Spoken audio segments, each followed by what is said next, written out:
ഹരിയോ നമഃ ശിവായ. എല്ലാ സനാതന സാരഥികൾക്കും ശ്രീശങ്കര ഡിവോഷണൽ സെഗ്മെൻറ്റിലേക്ക് ഈ എളിയവൻ്റെ വലിയ സ്വാഗതം, നമസ്കാരം. ഇന്ന് ഞാൻ നിങ്ങളുമായി സംവാദം ചെയ്യാൻ ആഗ്രഹിക്കുന്ന വിഷയം ശ്രീ ലക്ഷ്മി നൃസിംഹ ഋണമോചന സ്തോത്രം. കടം കയറി മുടിഞ്ഞ ആൾക്കാർക്ക് ഇനി എന്ത് വഴിയുണ്ട് എൻ്റെ മുന്നിൽ എന്ന് പകച്ചു നിൽക്കുന്ന ഒരാൾക്ക് തീർച്ചയായും ഭഗവാന്റെ ലക്ഷ്മി സമേതനായിരിക്കുന്ന ഭഗവാന്റെ അനുഗ്രഹം നിങ്ങൾക്ക് കിട്ടണമെങ്കിൽ ഈ ഋണമോചന സ്തോത്രം ചൊല്ലുക. കടം, ഋണം എന്ന് പറഞ്ഞാൽ കടം, അത് തീരുന്നതിനുള്ള ഒരു സ്തോത്രമാണ് ഇന്ന് ഞാൻ നിങ്ങൾക്കായി പരിചയപ്പെടുത്തുന്നത്. ജാതകത്തിലെ സ്ഥിതി അനുസരിച്ചാണ് ഒരാളുടെ ധനാഭിവൃദ്ധി മനസ്സിലാക്കുക. ചിലർ ജനിക്കുമ്പോഴേ വായിൽ സ്വർണ്ണ കരണ്ടിയുമായി ജനിക്കുന്നു എന്ന് കേൾക്കുന്നുണ്ട്. അത് അവരുടെ മുൻജന്മ സുകൃതമാണ്. പൂർവികരുടെ സ്വത്തുക്കൾ അനുഭവിക്കാനുള്ള യോഗം. ചിലർക്ക് അങ്ങനെയാവില്ല. ഈ ജന്മത്തിൽ അവരാൽ ഉണ്ടാക്കിയെടുക്കുന്ന ധനസ്രോതസ്സായിരിക്കും. അപ്പോൾ ചിലർ ചോദിക്കും, ഞാൻ ഈ ജന്മത്തിൽ ഒരാളെയും പറ്റിക്കാനോ ഒന്നിനും നിന്നിട്ടില്ല, എന്നിട്ടും എനിക്ക് ഇങ്ങനെ സാമ്പത്തിക ഞെരുക്കം വരുന്നുണ്ട്, ഒരുപാട് പേരെ സഹായിച്ചിട്ടുണ്ട്, എന്നിട്ടും എനിക്ക് ഇത്തരത്തിലുള്ള കടബാധ്യതകൾ വന്നു ചേരുന്നു എന്നൊക്കെ പറയണ്ട. ലക്ഷ്മി ഒരു പ്രാവശ്യം വന്നാൽ അതിനെ സസൂക്ഷ്മം ശ്രദ്ധിച്ച് പരിപാലിച്ചില്ലെങ്കിൽ അത് ഇറങ്ങിപ്പോയാൽ പിന്നെ വരാൻ ബുദ്ധിമുട്ടാണ്. അതൊന്ന്. രണ്ട്, നമ്മുടെ ജാതകത്തിലെ രണ്ടാം ഭാവാധിപൻ എവിടെ നിൽക്കുന്നു അതനുസരിച്ചാണ് അദ്ദേഹത്തിൻ്റെ ധനസ്രോതസ്സിനെ പറ്റി ചിന്തിക്കുക. ചിലർ ഒരു ജോലിയിൽ ഏർപ്പെട്ടില്ലെങ്കിൽ അവരുടെ എല്ലാ കാര്യങ്ങളും മംഗളമായി പോകും. അത് അവരുടെ രണ്ടാം ഭാവാധിപൻ ഇഷ്ടസ്ഥാനത്തിരിക്കുന്നത് കൊണ്ടാണ്. അപ്പോൾ കടങ്ങൾ എങ്ങനെ വരുന്നു എന്നുള്ളത് നമ്മുടെ ഡേറ്റ് ഓഫ് ബർത്ത് വച്ച് ചിന്തിക്കാൻ പറ്റും. ഒരുപാട് പേര് ഡേറ്റ് ഓഫ് ബർത്ത് ഇതിക്ക് മുന്നേ തന്ന് അതിൻ്റെ ശാപദുരിതങ്ങൾ മാറ്റി മുന്നോട്ട് പോയതിൽ ഞാൻ പറയുന്ന രീതിയിലുള്ള മന്ത്ര ഉപാസന ചെയ്തുകൊണ്ട് അവർ ജന്മജന്മാന്തര ദോഷങ്ങൾ ജാതകത്തിൽ വഴിപാടുകളായും ഹോമങ്ങളായും തീർത്തത് മൂലം അവരുടെ കടബാധ്യതകൾ തീരാൻ തുടങ്ങിയിട്ടുണ്ട് എന്ന് ഒരുപാട് പേര് വിളിച്ച് പറയണ്ടായി. ചിലർക്ക് ഇതൊന്നും ബുദ്ധിമുട്ടാൻ പാടില്ല, കടം എങ്ങനെയെങ്കിലും വീടണം. ചിലർ ചോദിക്കും, ഞാൻ ഒരുപാട് പ്രാവശ്യം സ്വാമിജിയുടെ ഈ സ്തോത്രങ്ങളൊക്കെ ചൊല്ലി കടം വീടിയില്ല. അവരോടൊക്കെ എനിക്ക് പറയുന്ന കാര്യം, അങ്ങനെ കടം വീടിയില്ലെങ്കിൽ അവരുടെ ഡേറ്റ് ഓഫ് ബർത്ത് വെച്ചൊന്ന് ചിന്തിക്കണം. എന്താണ്, മുൻജന്മ ശാപമാണോ ഇതിന് കാരണം എന്ന് ചിന്തിക്കണം. അല്ലെങ്കിൽ ആരെങ്കിലും ആഭിചാര ദോഷങ്ങൾ ചെയ്തിട്ടുണ്ടോ എന്നിരുന്നാലും വരും.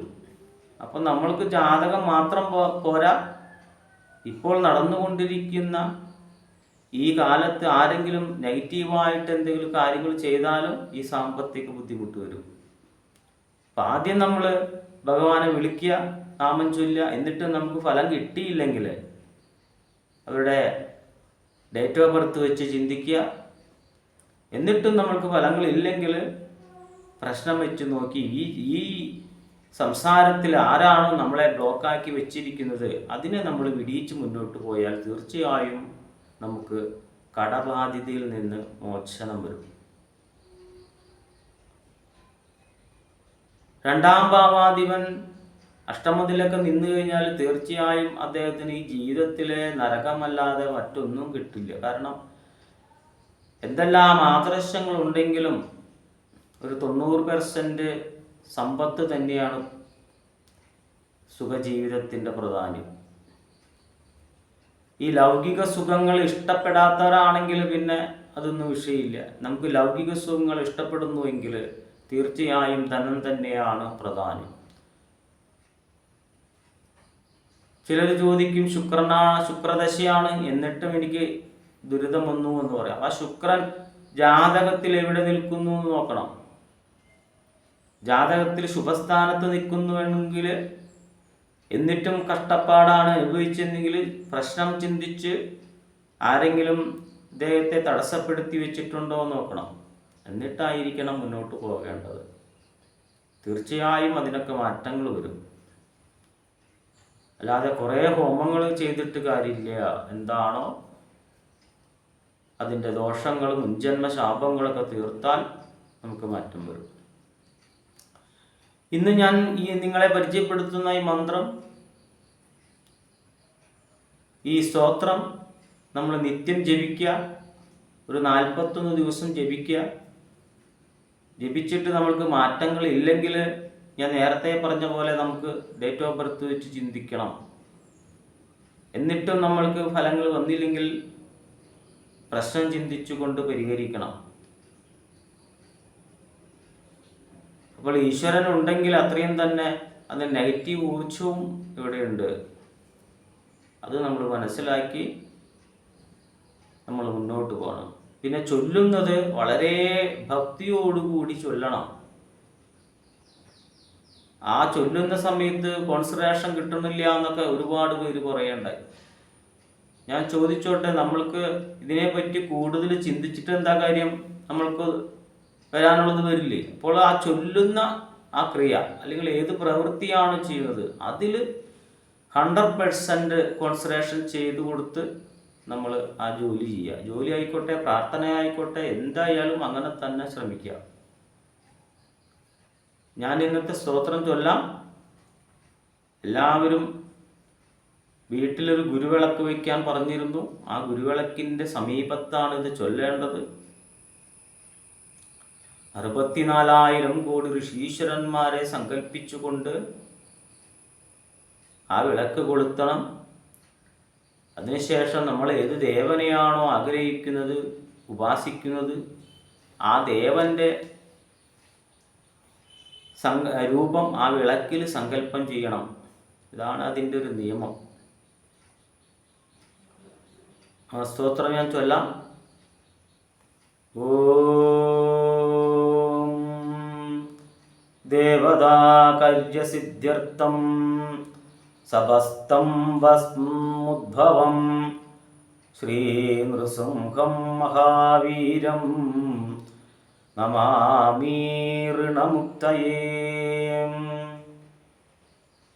ലക്ഷ്മ്യാലിംഘിതവാമാംഗം ഭക്തനാം വരദായകം ശ്രീനൃസിംഹം മഹാവീരം നമാമി ഋണമുക്തയേ. ആന്ധ്രമാലാധരം ശംഖചക്രാബ്ജായുധധാരിണം ശ്രീനൃസിംഹം മഹാവീരം നമാമി ഋണമുക്തയേ. സ്മരണാ സർവപാപഘ്നം കദ്രുജവിഷനാശനം ശ്രീനൃസിംഹം മഹാവീരം നമാമി ഋണമുക്തയേ. സ്മരണാ സർവപാപഘ്നം കദ്രുജവിഷനാശനം ശ്രീനൃസിംഹം മഹാവീരം നമാമി ഋണമുക്തയേ. സിംഹനാദേന മഹാദാദിഗ്ധദിഭയനാശനം ശ്രീനൃസിംഹം മഹാവീര്യം നമാമി ഋണമുക്തയേ. പ്രഹ്ലാദവരദം ശ്രീശം ദൈത്യേശ്വരവിധാരിണം ശ്രീനൃസിംഹം മഹാവീരം നമാമി ഋണമുക്തയേ. ക്രൂരഗ്രഹൈർപീഡിതാനാം ഭക്താനാം അഭയപ്രദം ശ്രീനൃസിംഹം മഹാവീരം നമാമി ഋണമുക്തയേ. വേദവേദാന്തയജ്ഞേശം ബ്രഹ്മരുദ്രാദിവന്ദിതം ശ്രീ നൃസിംഹം മഹാവീരം നമാമി ഋണമുക്തയേ.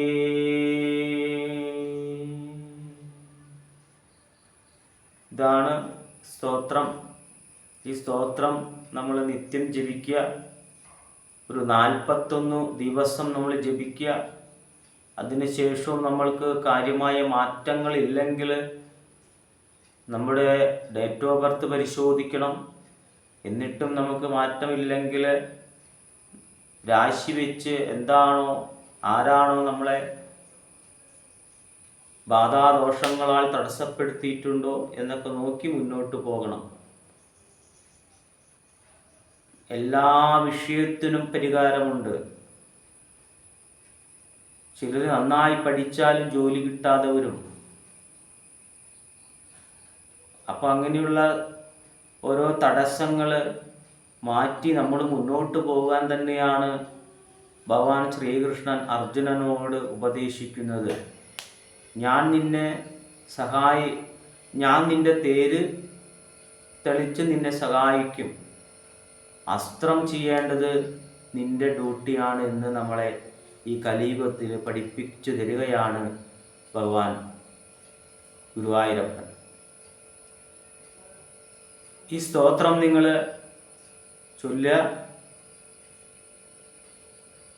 ചൊല്ലുന്നത് കാലത്താണെങ്കിൽ പകൽ സമയത്ത് മത്സ്യമാംസാദികൾ ഉപയോഗിക്കാം. രാത്രിയിലാണ് തിരഞ്ഞെടുക്കുന്നതെങ്കിൽ പകൽ സമയത്ത് മത്സ്യമാംസാദികൾ ഉപയോഗിക്കരുത്. പരമാവധി നമ്മൾ തിരഞ്ഞെടുക്കേണ്ടുന്ന സമയം 6 മണിക്കുള്ളിലെങ്കിലും ചൊല്ലി തീർക്കുക ശ്രമിക്കുക. മറ്റൊന്ന് ഞാൻ പറയുന്നത്, പരമാവധി സാത്വിക ഭക്ഷണങ്ങളിലേക്ക് തിരിയുക.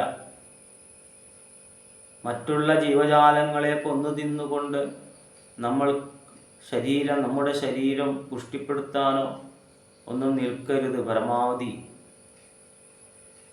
ഇനി വല്ലാത്ത നമുക്ക് അങ്ങനെ തിരഞ്ഞെടുത്ത് കുറച്ച് നാൾ കഴിയുമ്പോൾ നമ്മൾക്ക് കഴിക്കണമെന്ന ആഗ്രഹമുണ്ടെങ്കിൽ അത് കുറച്ച് വാങ്ങിച്ച് കഴിക്കുക. ഒരു നേരം മാത്രം കഴിച്ച് തീർക്കുക. അല്ലാതെ നമ്മൾ കൊതി വെച്ചു ഇരുന്നു കൊണ്ട് എനിക്കിത് കഴിക്കണമെന്ന് ആഗ്രഹം വെച്ചുകൊണ്ട് കഴിക്കാതിരുന്നാൽ അതും മോക്ഷത്തിന് തടസ്സമാകുമെന്ന് പറയാം. നമ്മളുടെ ആഗ്രഹപൂർത്തിയാണ് മോക്ഷം. ഇപ്പോൾ 10-60 വയസ്സ് കഴിഞ്ഞാൽ നമ്മുടെ ലൗകിക സുഖങ്ങളിൽ നിന്ന് പതുക്കെ പതുക്കെ പിന്നോട്ട് പോകുന്ന അടുത്തൊരു ജന്മത്തിലേക്ക് പ്രാർത്ഥനകളും പ്രധാനം പ്രാർത്ഥനയാണ്. പ്രാർത്ഥനയിലേക്ക് തിരിയണമെന്ന് അപേക്ഷിക്കുകയാണ്. ഇത്തരം കൊച്ചു കൊച്ചു അറിവുകളാണ് എൻ്റെ ഈ എപ്പിസോഡിലൂടെ ഞാൻ നിങ്ങൾക്ക് സംപ്രേഷണം ചെയ്യുന്നത്. അത് ഒരുപാട് പേര് വിളിച്ച് അതൊക്കെ വളരെ വിശേഷപ്പെട്ട അറിവാണെന്ന് പറയുന്നുണ്ട്. ആ പ്രോത്സാഹനം തുടർന്നും ഈ ചാനലിന് തരണമെന്ന് അപേക്ഷിച്ചുകൊണ്ട് നിർത്തുന്നു. ഹരിയോം നമഃ ശിവായ.